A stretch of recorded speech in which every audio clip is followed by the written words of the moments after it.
Welcome to IPR Radio. I'm Sanjay Mukherjee.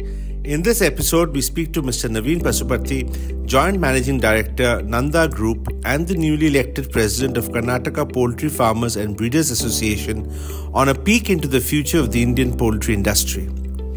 With an academic foundation in commerce and further honing his expertise through an MBA degree focused on market research from Rutgers University, Naveen Pasupathy's journey spans diverse industries and continents.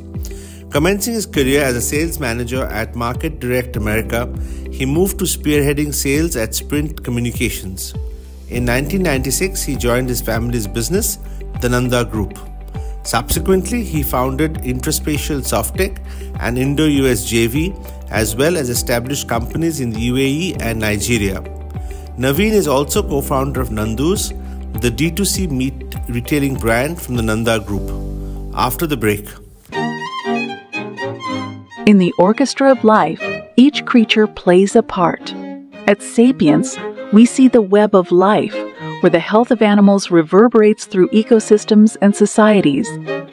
With innovative technologies, we're redefining the future of agribusiness, sustainably enhancing productivity and profitability. We don't just dream of a better future, we make it.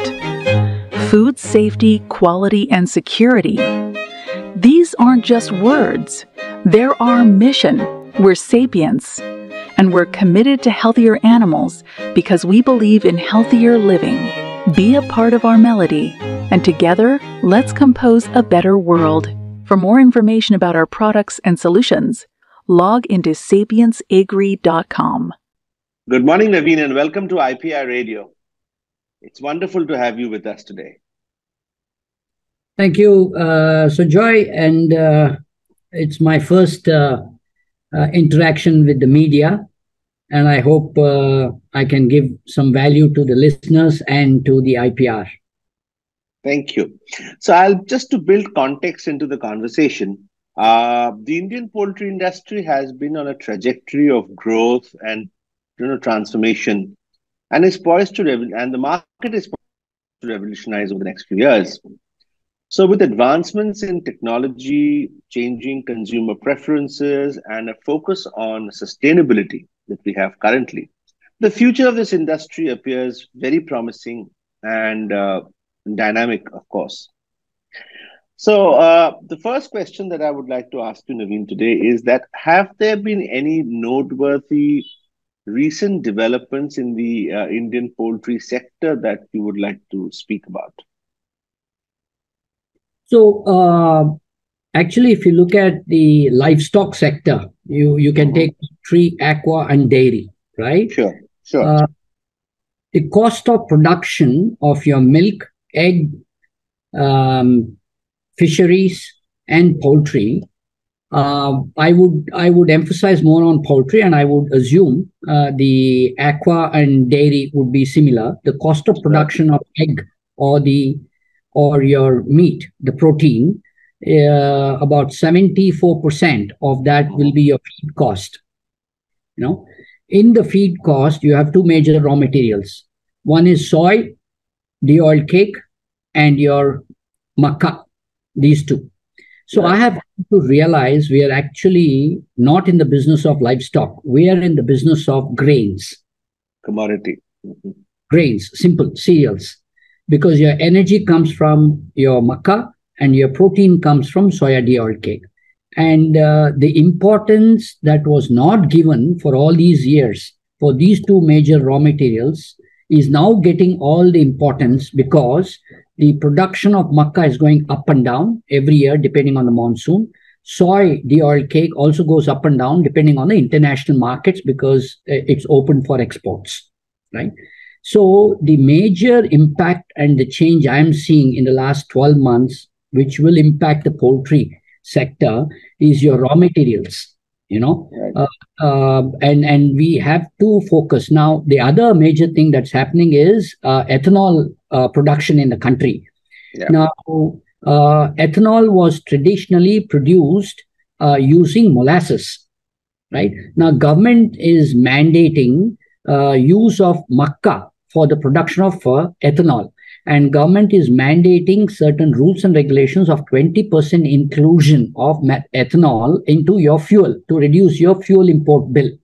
Now, who am I as a poultry go and fight with the Ministry of Petroleum on this? They will say, "अरे हटो यार, देश का तेल का विचार है, तुम्हारा मुर्गी सब कुछ बाजू में देखेंगे."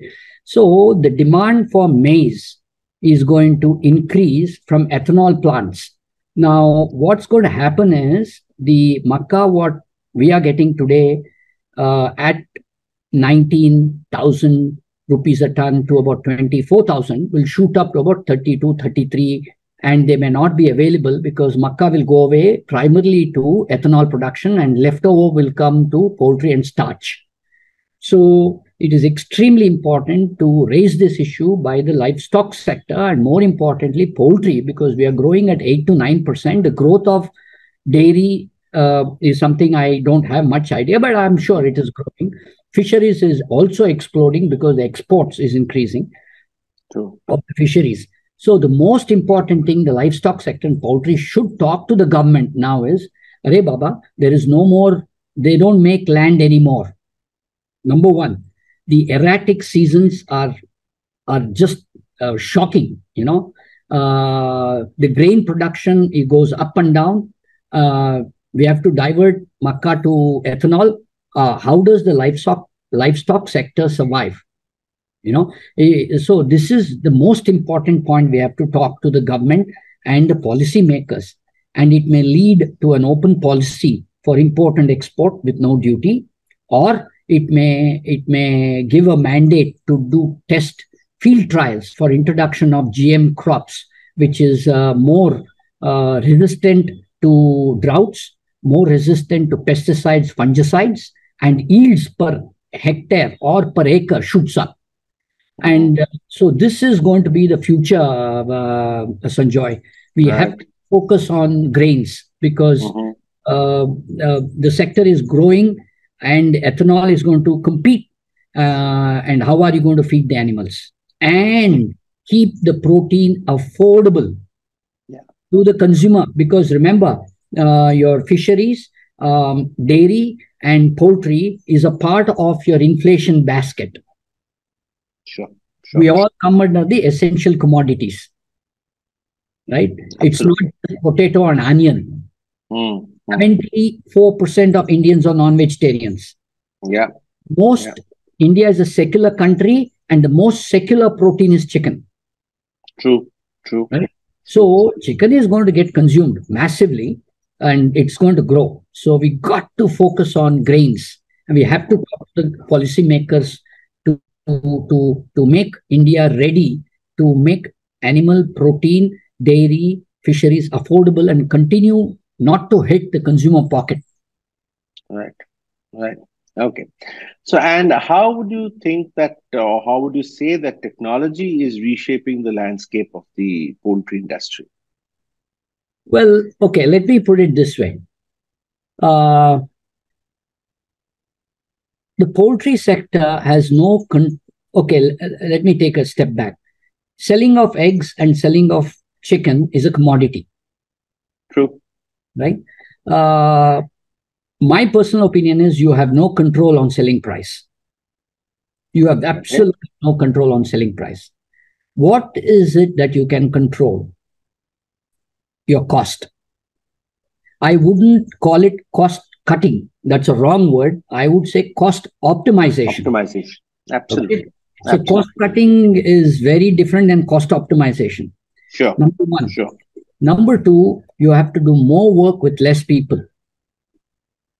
And how is cost optimization be driven? How is more work with less people? Is through automation and technology. Now, I'll give you a small example. One of the largest expenditure item in poultry companies is outbound logistics. What they call it in Indian accounting terms as carriage outwards. Right? And I've been watching in my own company, and I could also say the same in other poultry companies, that probably, are they watching? I don't know. I'm watching in my company. The cost is exorbitantly going through the roof because your integrating across India. You're moving your baby chicks, you're moving your fertilized eggs, you're moving your live animals, you're moving your feed. There's a lot of movement happening in and out. The cost of transportation is just through the roof. Now, technology has to be looked into to do cost optimization. One example, every truck has to be GPS enabled.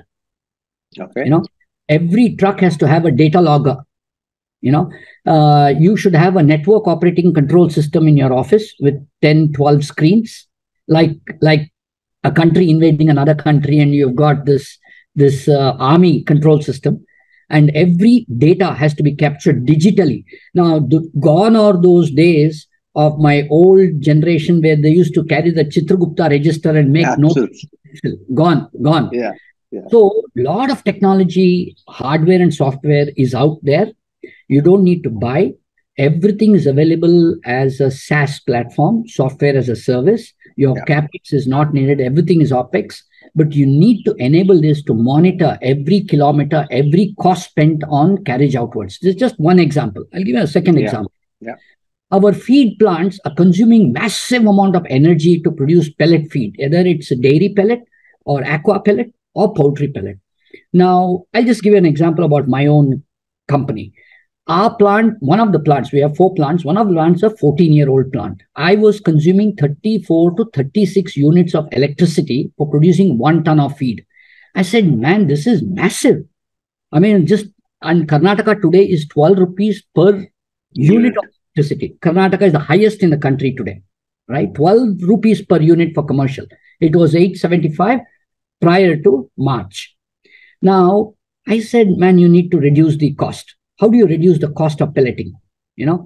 Then we looked at a company which has got technology, hardware and software. Every mini circuit switch in the plant, every motor is loaded with a sensor. Okay. When you start the plant, your power surge goes up and then it equalizes. So you're monitoring online every elevator, every motor in your plant. And it's all live data coming into the cloud. It's a hardware, software, SaaS as a platform. There are companies to do that. It's a company called Minion. There are a lot of companies like that. We brought the electricity unit down from 34, 35 units to 26 units per ton. Right?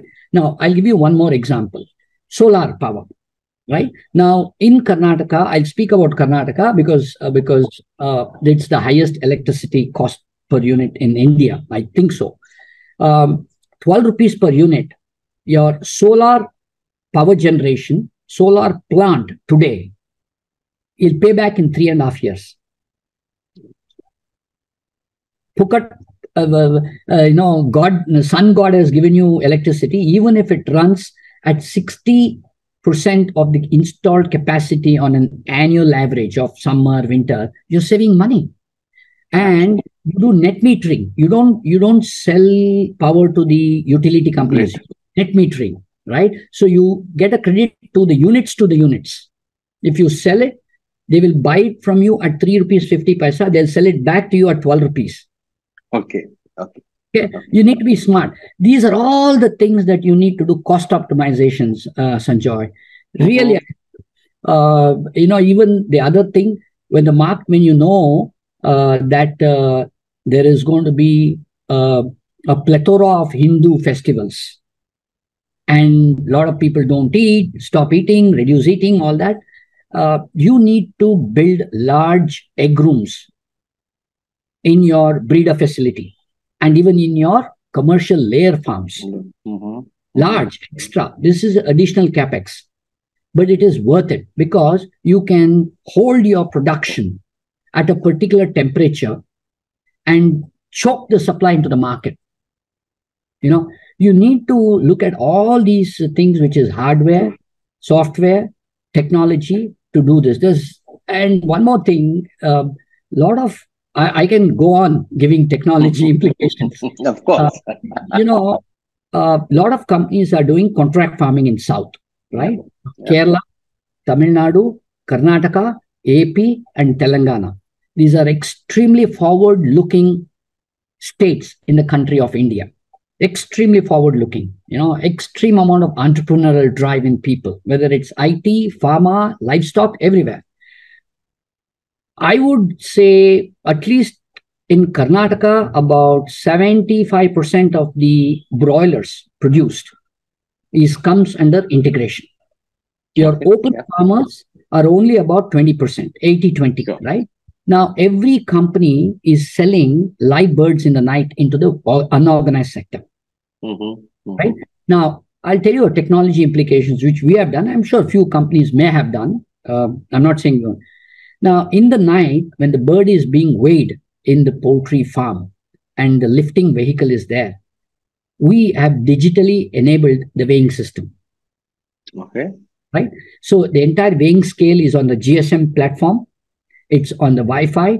It's connected through a hotspot. And when the bird is put on it, immediately the data goes into the cloud and records. And digitally, we are recording the vehicle number, photographing the driver, all that action that happens between 12 midnight to 4 a.m. is all digitally recorded, right? And then the owner of the lifting vehicle gets an SMS middle night, how much he has lifted. The next day, digitally, the invoice is sent out. I mean, there's tremendous amount of drive in usage of software, hardware, digital technology, GSM networks to capture the data at source digitally, no duplication of data. Okay. I mean, I can go on the kind of technology. I mean, we are in retail, right? Right. Yeah, Nando's is in retail. Now, when we started Nando's, our data, financial data, accounting data was on Tally, and your sales, inventory was on some other platform. So it's all in islands. Then we said, man, we need to integrate everything. So a lot of companies have done it, and we are doing it now. We are getting into an ERP system. Right.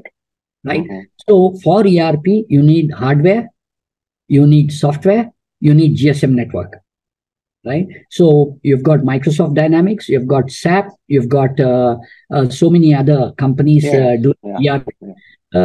So I mean, technology is going to impact massively. A simple example, prior to COVID-19, physical visits of all of our senior people to the units, everything was happening, cost of those, right? Post COVID-19, every production feed plant, every breeder farm, every hatchery, every slaughter plant, every retail store is on CCTV camera. Okay. Right? Now we've got 64 screens in the control system where I'm watching the entry and exit of every location. Well, whether I'm watching or not, but it's getting telecasted. Right? So it's hardware, software, networks being used.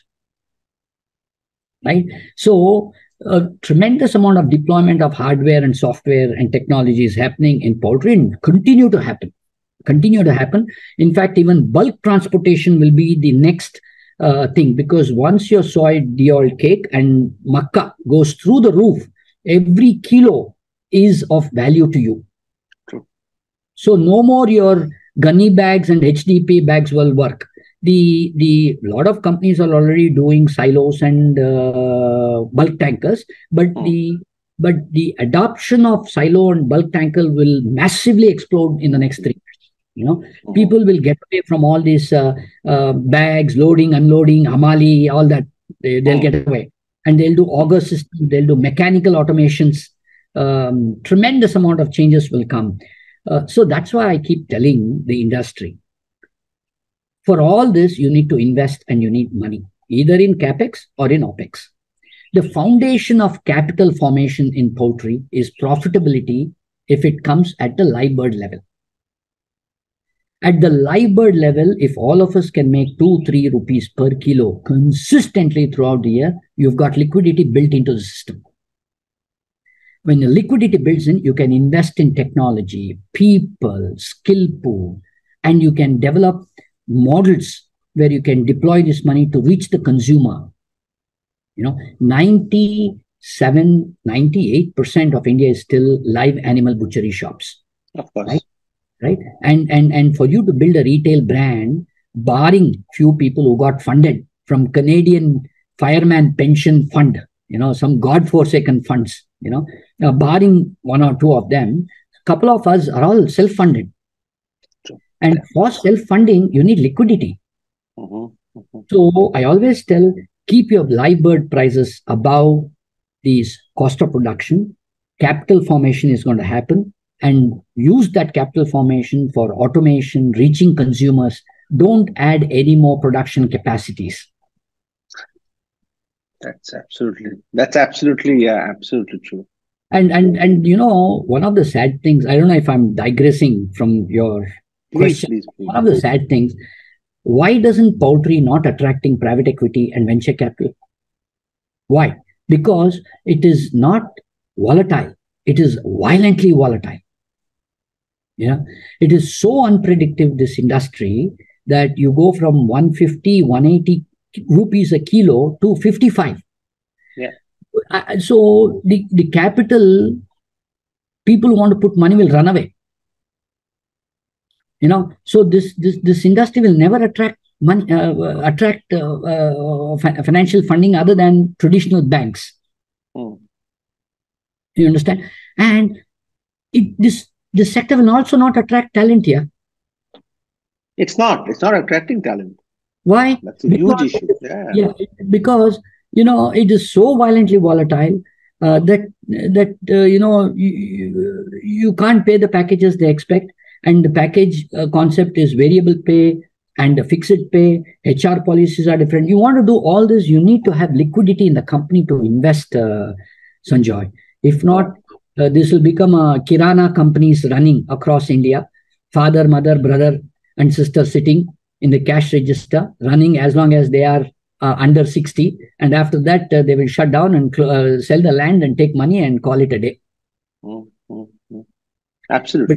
But the industry has to go on with a lot of capital formation. Yeah. And I kind of digressed a little bit, but no, that's absolutely appreciated, because it's a general discussion. So Naveen, we spoke about the price of maize and price of soya, and I think those are one of the primary challenges that are facing the industry. What other challenges would you see that the industry has today? Okay, I'm going to go back to soya and maize because I feel we're not in livestock business. I consistently say this on every platform. We are in cereal business. Now, there are so many associations in India, right? You call it KPFA, BCC, PFI, CLAFMA, so many associations. I've been telling every association, boss, your major input raw material is makkah and soya. Do you have data 90 days, 120 days, 200 days ahead of your harvest? What's going to come? No. This industry is, I think Balram was saying, and many seniors have said, it's about 220,000 crores and growing at 8%. Now, I really want these associations to invest money into technology of a drone, satellite imaging, and a GIS and GPS systems to estimate, number one, the number of acres that has been sowed with the cereal that you want, monitor the crop by the week, and estimate your productions at the harvest time. Or ahead of the harvest time, you can estimate it. So everything is possible at a small nominal cost compared to the size of the industry, right? And you're estimating productions coming ahead of time, yields coming ahead of time, and you can impact your productions. You can also do a policy talking to the government. You have data. Government is estimating some 22 million, 23 million, 21 million, 19 million. I don't know where the government is getting the data. And I'll tell you one more thing. Government should be in the business of governing the country. Government is not in the business of running business. This is the foundation of any government, right? So every industry, depending on the government for the data, is a matter of shame to the industry. We as an industry should provide the data to the government. And we don't want to invest. It's a matter of shame. So I really want the associations and industry to pull in the money. It may cost about maybe 8-9 crores a year for the size of the volume of the business we are doing. It's minuscule. Peanut. And you anticipate, and you know ahead of time your crop is going to be a bumper. You tell the government to open up exports. You know the crop is going to be a failure. You tell the government, boss, there's going to be a problem. You open up your wheat stocks for the poultry through FCI. Or you allow me to import. Or I myself will reduce my productions because I know the cereal cost is going to shoot up. So, I really want GIS, satellite imaging technology, to be used by all the industry people to anticipate the estimated production ahead of time. And there is an association, it's called Solvent Extractors. Yeah. Now, SEA or something it's called. Yeah. Now, they do estimation of soya seed production. Now, I as a consumer of that item cannot depend on their data. Sure. See, they have their own objective of exports, non-exports, and all that stuff, right? So I am nobody to comment on their data and their objectives. I'm nobody to comment. But I can't run my industry on their data because I'm going to be their consumer. So I should have my own data to validate their data. Right. So technology has to be deployed, by the industry. We have to invest. Of course. Have to invest. Of course.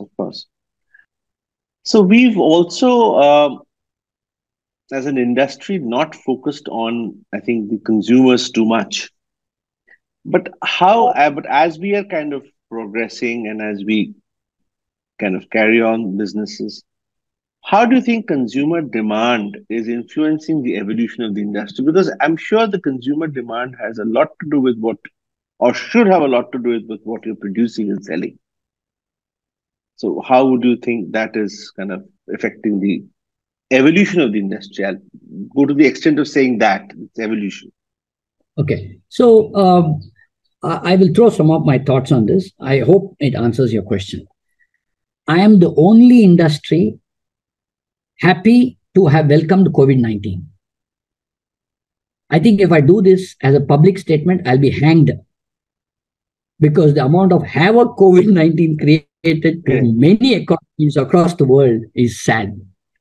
But for our sector, it has brought in a little bit of problem early stage of COVID, saying that COVID is coming because of chicken, but because of the government support and government circulars, and all the industry also came together and did some campaign in about 4 months' time that COVID is not coming from the bird flu or nonsense, all that went away. But this COVID-19 has brought in to consumer a couple of things. Number one, watch what you're eating, whether it's vegetables, aqua, dairy, poultry. Know where it is coming from.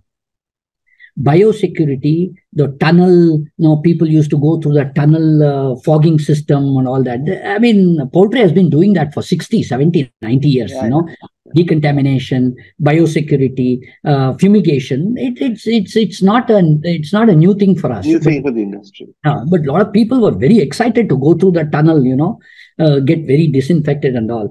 But they have realized the importance of cleanliness and hygiene. Absolutely. And sanitation. Every time you put that this thing and then do like this, do like that, all that habits got cultivated. Thank you, COVID-19. Now, what has that done to this industry, which is live animal butchery shops, is to make the consumer think cleanliness, hygiene, biosecurity, and brand. So some of the brands which got a kick from the back, it was a tailwind. Nandu's was one of the brands, and there are a lot of other brands in the industry like Licious, Fresh to Home, Tender Cuts, Fipola, your Lifeline. All of us got a push. We all had a tailwind here. Tremendous tailwind, I should say, and people got. Now, with that tailwind, many of us built the brand, built omni-channel, built retail. And people have realized now the quality difference between course. an organized brand, and a live animal butchery shop. They have realized the buying experience. Live animal butchery shop, a woman and a child never goes.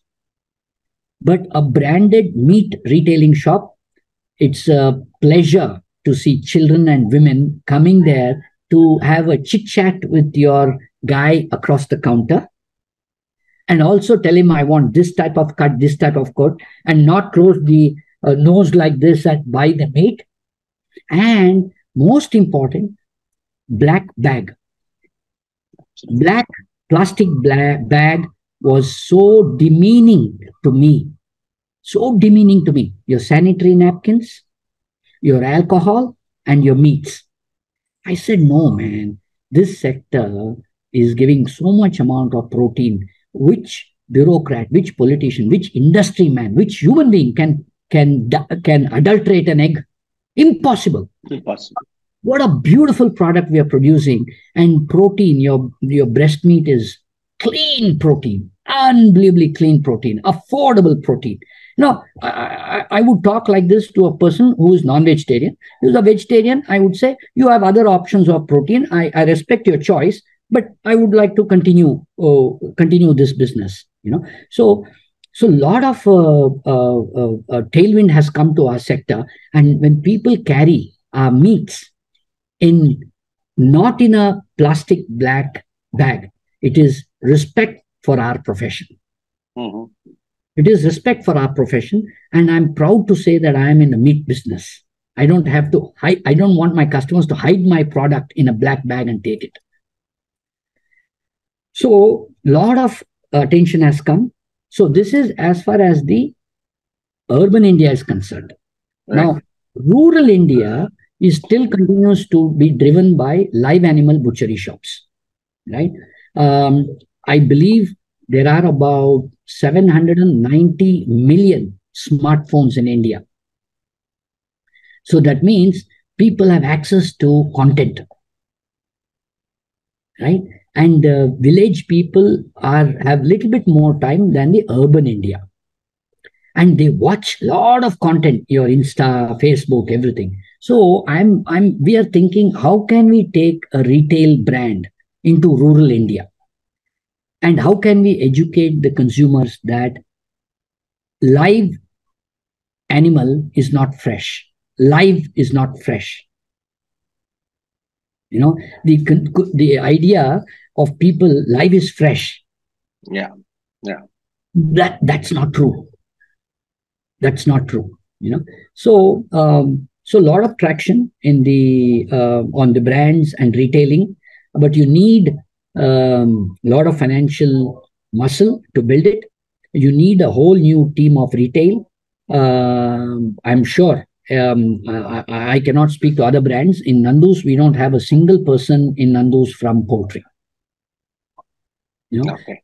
It's heavy technology enabled. You have customer acquisition cost calculations. You have got frequency of customer database, stickiness. How do you increase stickiness of the consumer? Stickiness of the brand, of course. And then if the consumer doesn't come back to buy your product within 6 days, you got to bomb him and like that booking.com. No, you go there and you don't book that hotel and you come back. It'll haunt you like a betard. Yeah. Like 12 o'clock in the night, it'll tap on your shoulder and say, we have only 2 rooms, you want to book. So you have to do tremendous amount of marketing to increase the stickiness of the consumer to the brand. And consistently, you need to deliver quality. And customer experience has to be good in the store. So, but, again, I come back to one thing. If the live bird prices are good, capital formation happens. If the capital formation happens, companies who are thinking of a long stay in this sector will invest to reach the consumer, either in urban India or in retail. HR policies are different in a consumer brand. Your working styles are different. Working atmosphere is different. The profile of the people are different. So it has to be built like an FMCG brand. It has to be built like a consumer brand. True. It cannot be an extension of a poultry company. No. True. That's been our experience. I don't know about the others. That's been our experience. And we've been God has been kind and Nandu's has broken. We are the only company in India today which is profitable since August of 2023. Okay. Right? So all other brands only looking at the top line. Well, I'm nobody to comment, but that's their objective. Somebody's funding. Now everybody in entire India is talking of path to profitability. Right? So we are profitable, and it's a whole different animal to be built, whole different team, whole different profile, whole different compensation structure. It's just different. Culture is different. Mm-hmm. True. Now, so Naveen, since we're talking about marketing and promoting and reaching the consumer, so what role do you think social media today has or plays in this regards? Because as you said, people have mobile phones, they're consuming content all the time, whether it's on a mobile phone or a tablet or whatever. So media consumption has gone up. Then digital media consumption has gone up tremendously. So social media and its influences are seen as a large constituent who helps people sell. Correct. So what's your view on this? Oh, I mean, social media is massively impacting every type of buying of a consumer. Just watch your driver when you're in a shopping mall or theater. What's he doing? Sitting. Yeah. Okay. So there's so much amount of viewership that is happening on data and smartphones. The social media is impacting everything in this country. It is impacting the elections. It's impacting the industries. It's impacting the policy of the state governments. It's impacting every business across. It's creating impressions in people's mind. So you've got these reels, you've got Insta, you've got Facebook, you've got LinkedIn's. So, and there are opinion makers, and they have followers.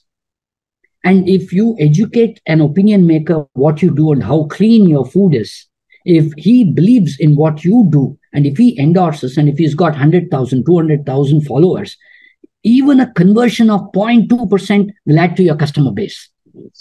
So digital media is massive, and it is extremely affordable. You need to have a marketing team in the office, but that is all the OPEX you need to invest. It's not like your paper advertisement. Paper advertisement is very expensive. Jingles on the radio is also expensive. And then a lot of other types of advertisings and create eyeball catching activities are a little bit more expensive. But your digital media and social media is really impacting everything in the country, including the R sector, including our sector. Yes. So it's very true. You have to invest in social media. I mean, in one of the things. Our associations we discuss. They say if you eat chicken, the girls are attaining puberty ahead of time, right? And some of them in the media also saying that you're pumping in hormones, steroids, of course, all that. Now, I always keep telling the only people who are making all the tamasha and galata and nonsense claims are all doing that. What is the industry doing? So industry also should get out, invest money, and talk about how we produce the protein. There is no whatsoever proof that the girls are attaining puberty because they are consuming chicken. There is no proof. So social media has to be used by the associations to create this under 1 minute kind of videos, reels, shorts. Pump massively on the digital highway. And people start viewing. People in rural India, urban India, they'll keep browsing. It'll hit them. Yeah, it does. So that's how you educate.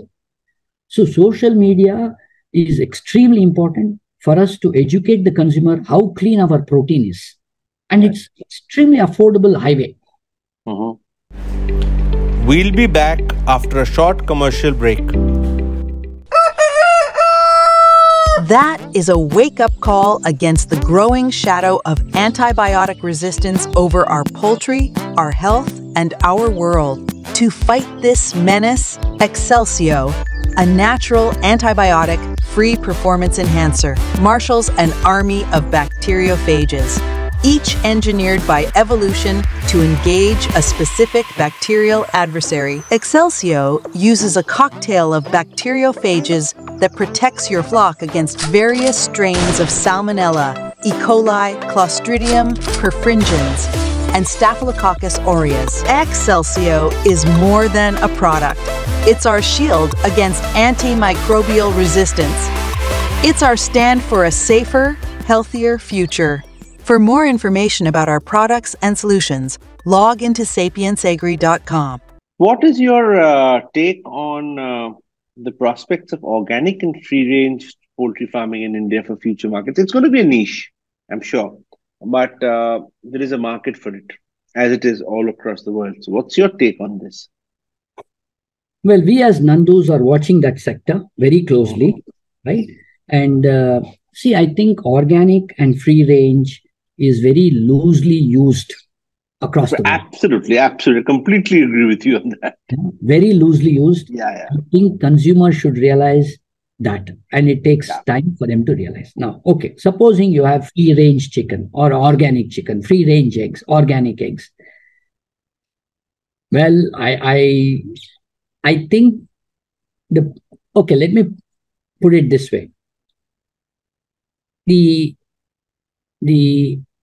cost at which it comes for the consumer, it's not going to be extremely affordable for the MIG. True, absolutely. So if you look at the pyramid like this, only small segment out here will be able to afford it on a fashionable basis, right? On a fashionable basis. Now, let's take an example. I'm growing organic chicken. Now, what do you mean organic chicken? Now, is your corn organic? Is your soya deal cake organic? Right? And you're using cotton seed meal in your nutrition. Cotton seed meal is GM. GM. Right? And if your corn is coming from a land which has not touched fertilizer for 10 years, are you certifying that? What about your water? Your water? So a lot of people are taking advantage of it. There may be some companies which will be truly organic, but it comes at a price point and it's a very small segment. I don't see that competing with our segment for at least another 10 to 12 years. Affordability is extremely important. The cost also drops when the volume picks up. Volumes. Doesn't pick up, cost doesn't drop. It's like a catch-22. So I think organic and free range will be there in a very small segment. Very elite people will consume it for fashionable basis, but they really don't know what is organic. They don't know organic. But on this subject matter, I want to touch on the meat, cultured meat. Okay. See, cultured meat is gaining a lot of traction in other parts of the world, right? And we are very closely monitoring that sector. There are 3D printers where they take the cultured meat, cell-associated meat, and they grow that, and the 3D printers within 1 to 2 minutes are printing out the steak. So again, I think that will gain a lot of traction in the next 5 to 8 years, but obviously cost will be an issue. But that will gain a lot more traction than your organic and free range. Okay. Because your cultured meat, cell-grown, lab-grown meats will talk about using no water, using no land. There's no your makkah headache, soya de-oiled cake headaches. You're not you're carbon neutral or whatever they want to claim. You're not emitting gases, so they will do everything. And there will be a larger community of people that will say, I'm going to try cultured meats, lab-grown meat. I think that will take about 6-7 years to come. And And that's a very interesting space. Mm-hmm. But that's not going to take away massive number of consumers, but it's going to make a dent, a little bigger dent than your organic and free range. Okay. Okay. So, Naveen, are there any specific government initiatives or policies that are that you see are going to impact the future of the sector? I really should take this platform to appreciate Ministry of Animal Husbandry, Dairy Fisheries and Poultry for launching Animal Husbandry Infrastructure Development Fund. I was one of the team members from CLAFMA when the fund was conceptualized. I think just before or after COVID, I think it was done. I forget. I made a lot of trips, and obviously many other associates. We told one thing to the government: "Phukat paisa mat dena yaar. Please don't give subsidies.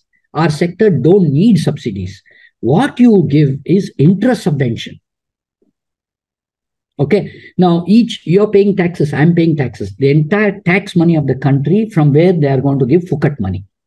Many industries, not just us, when you give subsidies, they'll open up the sector, get the subsidy and close the company.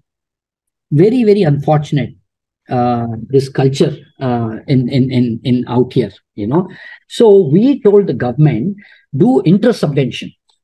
And that is an excellent initiative done by the government, and I should really appreciate. So some of the policies that the government should do on these lines of where a true company establishes an infrastructure, and they give you 3% interest subvention. So if I borrow money from the bank, it's about 9%, right? So if you deduct 3, I'm getting the money at 6%. 6%. 6% में कौन देता है ये country में पैसा? So and the interest subvention means they are not giving you free money. The money will go from ministry khajana to directly to the bank. There is no leak in the system. So you keep on paying your term loan, repay that, and the bank will get the money from the ministry, and the entire administration of the policy is done by which is that company, not E&Y. I think it is another big four, one of the big four. Okay. They are monitoring it. No, I really appreciate certain policies like this if government can bring in and appoint a professional company to monitor the implementation. So the interest subvention is throughout the life cycle of the loan. So every tax paisa that you pay to the government is really utilized for creation of infrastructure. And the interest subvention that the government gives directly to the bank, if the loan is 10 years, it's paid over a period of 10 years. So मैं पैसा लेकर किधर भाग जाऊंगा मैं? So I really feel that this policy of Animal Husbandry Infrastructure Development Fund done by the ministry is bang on. There are other policies where they're giving subsidies. I would humbly request the government to be very cautious in doing this, because they are stealing money. Out of 100 people, maybe 10 people will really benefit from subsidies. The other 80, 70 people are just cheating the government of that money and taxpayers' money. So I just little worried about these subsidy policies across. Money for infrastructure, yeah. You give interest subvention, yeah. True projects and true infrastructure will get established. You can literally see those infrastructure. You can feel it. Yeah. You can see it happening. Yeah. I think anything by the government on the lines of subvention of interest is highly appreciable. Okay. But anything of Phukat money, subsidy, I as an individual don't subscribe to it, because there is leaks in the system and there are few people who benefit. A massive number of people will cheat. Right. Okay. I mean, how do you envision the future of the industry from the future of the competitiveness of the industry in the global market? How competitive do you think Indian poultry is in the global market? I think I'll go back to the makkah and soya, right? Now, which is the most competitive livestock country in the world? Brazil. Why? Because their makkah and soya is the most affordable raw material. Now, India, unfortunately, will not be very competitive because our raw materials are coming at a very high price. Right? Now, what products in poultry can be competitive? Now, if you are looking at exporting shell eggs, there is no value addition. You will never be competitive. If you exporting of frozen chicken, you will never ever be competitive. You cannot build a sustainable business.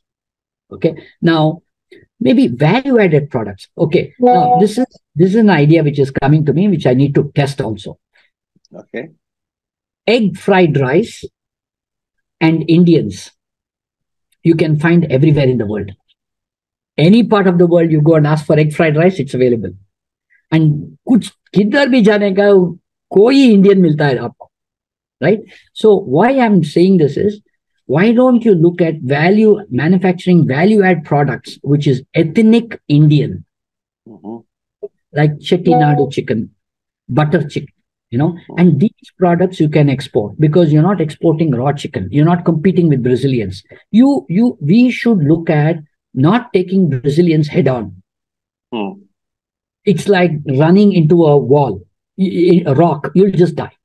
You need to find where is it that they are not there, where I can compete and they cannot compete. So I think your egg powder is a little bit of value addition, which is going. Egg liquids, so anything which is as a commodity, you will not be able to compete. Anything which is value addition, you can definitely look at markets, and even the value addition should be very unique to Indian diaspora. Okay. Yeah. Don't go and produce nuggets. Everybody produces nuggets throughout the world. It's a suicide game.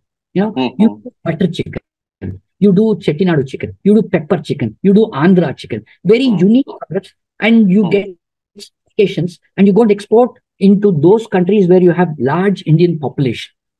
So there is definitely an opportunity, but it's a long-term game.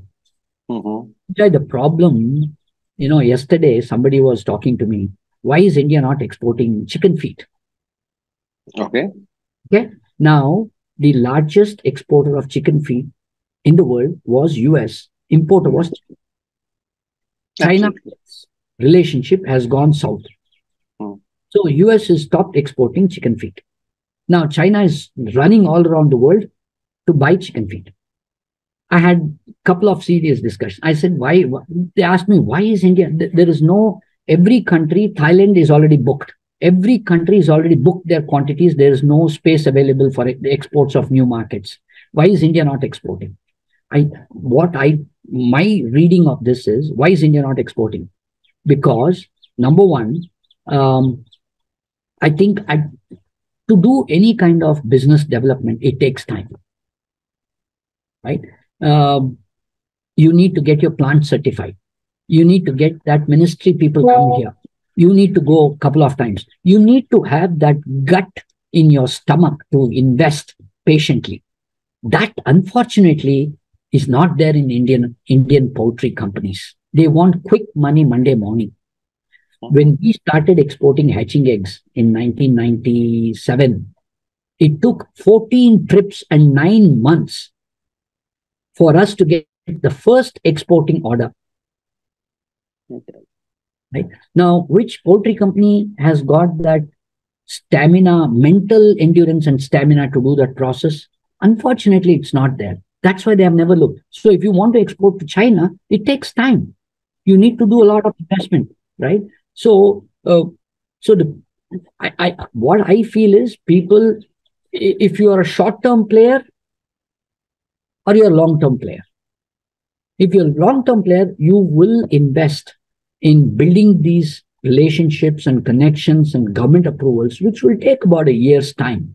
But that patient has That patience is not there in Indian companies because the Indian market is so massive and large. They have just they are just contented to be here. Yeah. The entire solid waste which is coming from slaughterhouse, they are just rendering it and giving it away to the pet food business. Now they just take out the chicken feed and do additional 3-4 process and pack it and freeze it. You can develop that product line, but you need a lot of certifications. That will take about 9 to 10 months to do. So you need to have that patience, mental stamina, physical stamina, endurance, and you need to say that I'm not building my business for tomorrow. I'm building it for next 3 years, next 8 years. You need to have a long vision. So, unfortunately, until that vision doesn't come in Indian poultry leaders, this ability to build markets and products, which will take time overseas, will not happen. Right. So Naveen, with your new kind of portfolio, what is your vision for KPFA over the next couple of years? What are going to be your areas of focus, and are there specific issues that you would like to address and tackle? Very, very touchy and very delicate question. I don't know how to say. So this position as a president of KPFBA is like a political post. I can't just speak what I want to speak. It's very delicate. But one thing I feel is I want to make our association breed agnostic. Okay, that's great. We are a secular country. We are a country where Hindus, Muslims, Jains, Jews, people who don't believe in religion also live here, atheists.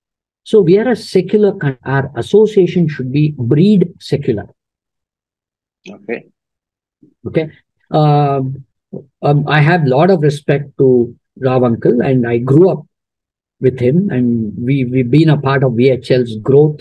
The first hatch in Goa, Mondovi Hatchery is my father's company, of broiler chicks. They had no customers. In 1976, 77, they had to put it and airlift it to Pune because Rav Uncle called dad and said, "Arey, I don't have customers to sell broiler chicks." Can you believe it today? So what I'm trying to say is I have a lot of respect for Venkateshwara and Rav Uncle, and I'm a part of their company. But, as a president of an association, I have to keep this aside and be more breed agnostic. I want to bring all the people who are in the business of broilers onto the platform of KPA. That will be my biggest challenge because each one have their own push and pulls. And I pray God to give me that grace and maturity to go beyond that and say, boss, whether you want to have a German Shepherd or a Great Dane or a Labrador, they're all dogs. Let's form a dog association. So one of the things that I want to do is to get all the breeds on the platform. Number two, what I want to do is to develop some kind of a scientific data of placement of broilers in Karnataka. No company, Sujoy, is comfortable to give the data, including my company, public. Yes. So let's respect that. Now, how do I get data from ground zero? So I need to know how many baby chicks are being placed month in, month out, in which district, in which location of Karnataka. So I'm thinking, I don't want to ask any company here. I'm just brainstorming with my office bearers. We'll do an app, ask every poultry farmer to download the app and upload the data directly. So we will bypass all these people and get the data from the farmer. He may be an open farmer or he may be an integrator or a grower. So I'll get the data. So we are finding. So number one is to make it breed agnostic and breed secular. Number two, I need to brainstorm with my team saying that, boss, I need scientific data. I'm not happy with this kind of, sitting in the boardroom and said, oh, they're placing 80 lakhs a week. they are placing 90 lakhs a week. अरे यार किधर place हो रहा है, कौन place कर रहा है, किस district में place हो रहा है, मैं कुछ data ही नहीं मेरे पास. So I want to see if the association can do that. And thirdly, Makka is major grower after Bihar is Karnataka. Mm-hmm. So I want to see if we as an association can do scientific deployment of GIS and satellite data to estimate Kharif and other crops, other seasons for the Makka. So that needs to be, and last but not the least, I want to look at options of bringing maize growers in Karnataka direct connection to the feed companies. Mm-hmm.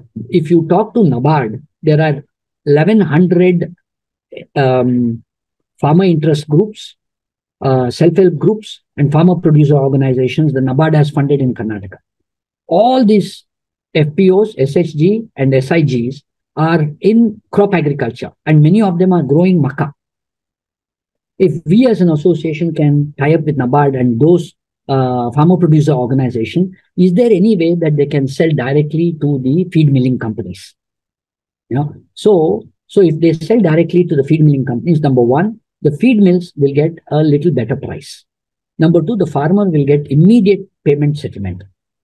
Right? Number three, the farmer will not get exploited by dalalis and adatiyar. Yeah. The farmer has an option to choose whether he wants to sell it to the feed plant, whether he wants to sell it in APMC yard, or whether he wants to sell it in dalal. So this will be something that I want to use the association platform to tell the farmers of maize in Karnataka, hey, we are the largest consumers of your crop, man. Talk to us directly.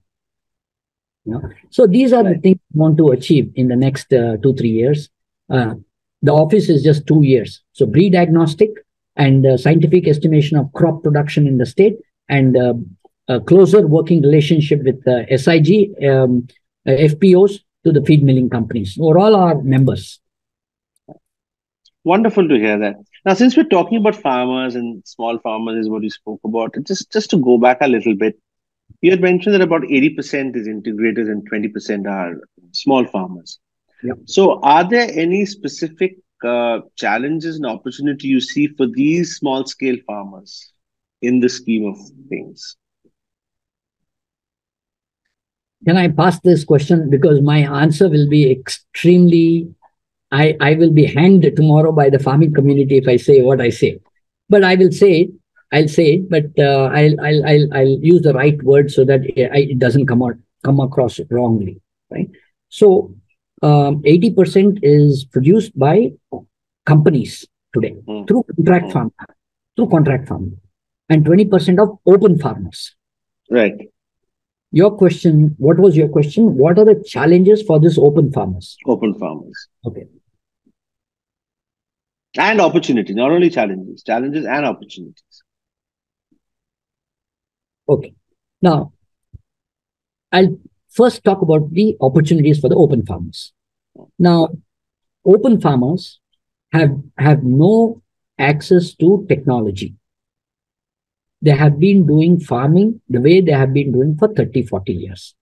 So when Ambassador and Premier car was there with the water radiator, to today Mitsubishi Lancer with coolant, but they are running Mitsubishi Lancer like the water radiator Premier Padmini car. They have not changed, probably because they have not had the exposure.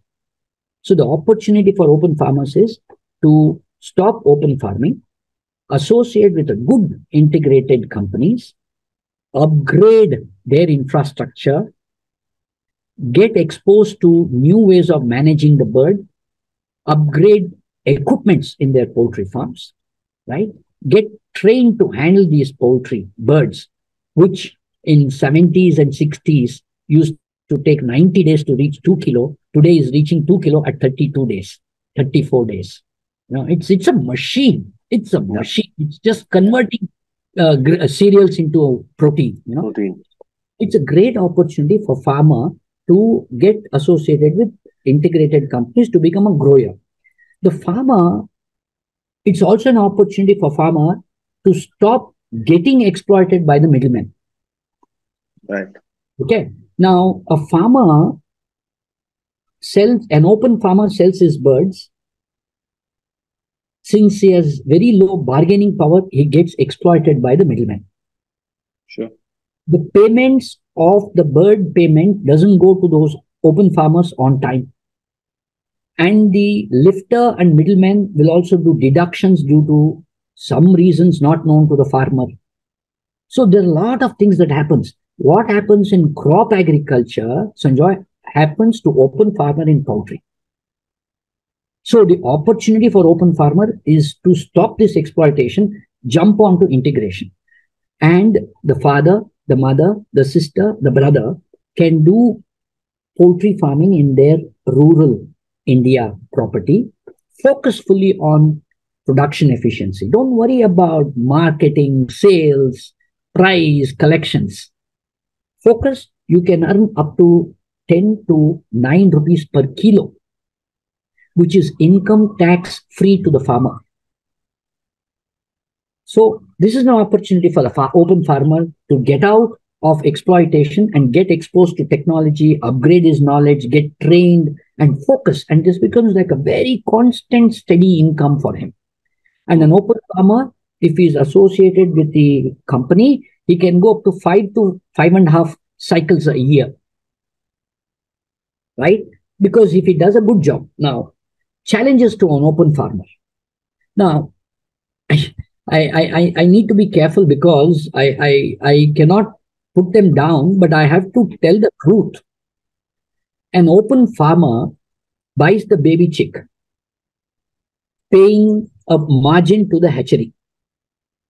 He may probably buy some premix, paying a margin to a premix company, and he will make his own feed.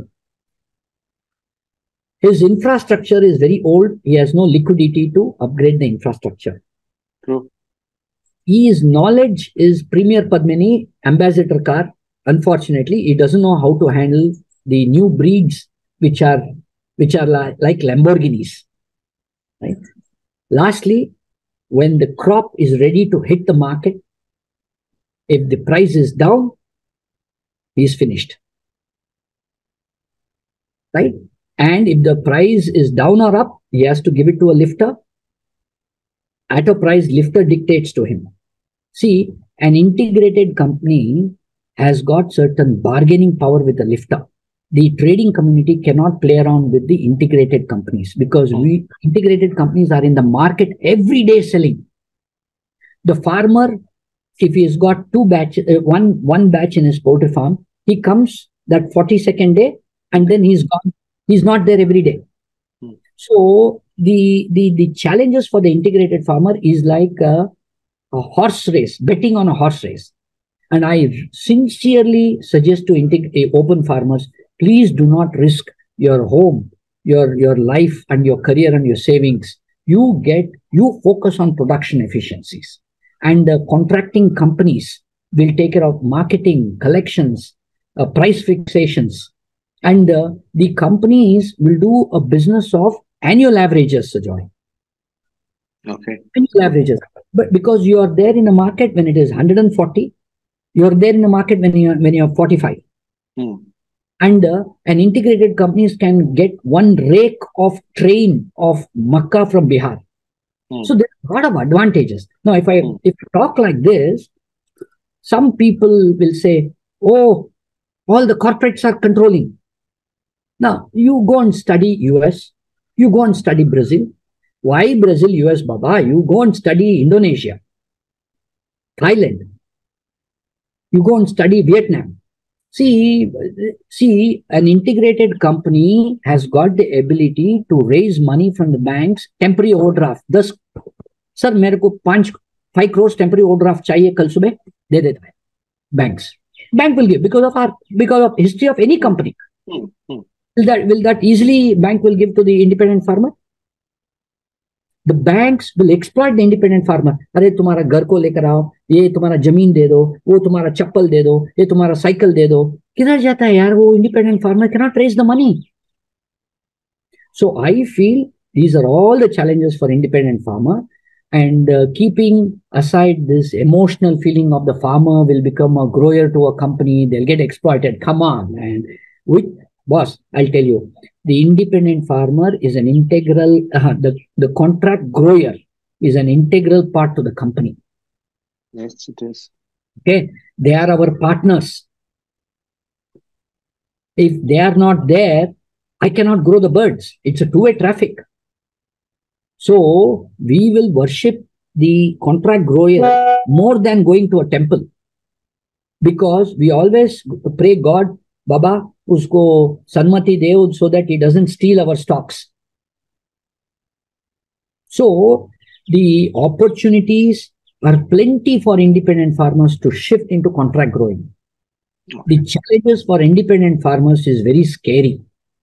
If I say this, people in the government will say, "Arey, yaar, this fellow is a pure capitalist, and all the companies will control and make the farmers as slaves." Come on, come on. What are you talking? We need them as much as they need us, boss. Just imagine if a company is placing 20 lakh baby chicks a week across Karnataka. Are you joking? How much amount of land a company can buy? You can't buy so much land. You can't run it. So it's a symbiotic relationship for a contract farming company and a farmer to join them to be a grower. This is excellent. I mean, this is the most beautiful association of rural India, employment for them and the companies to control the market prices. And so we've seen this with the Lays and potatoes as well. Bingo. So open farmers, my humble suggestion to them, stop taking risks and focus on production efficiencies, production technologies. Leave all the headaches of selling, recovering money, market fluctuations to the companies. Mm-hmm. And don't get exploited by middlemen by being an open farmer. Great. Naveen, my last question to you today is, what advice would you give to aspiring individuals looking to enter or invest in this sector, in this industry?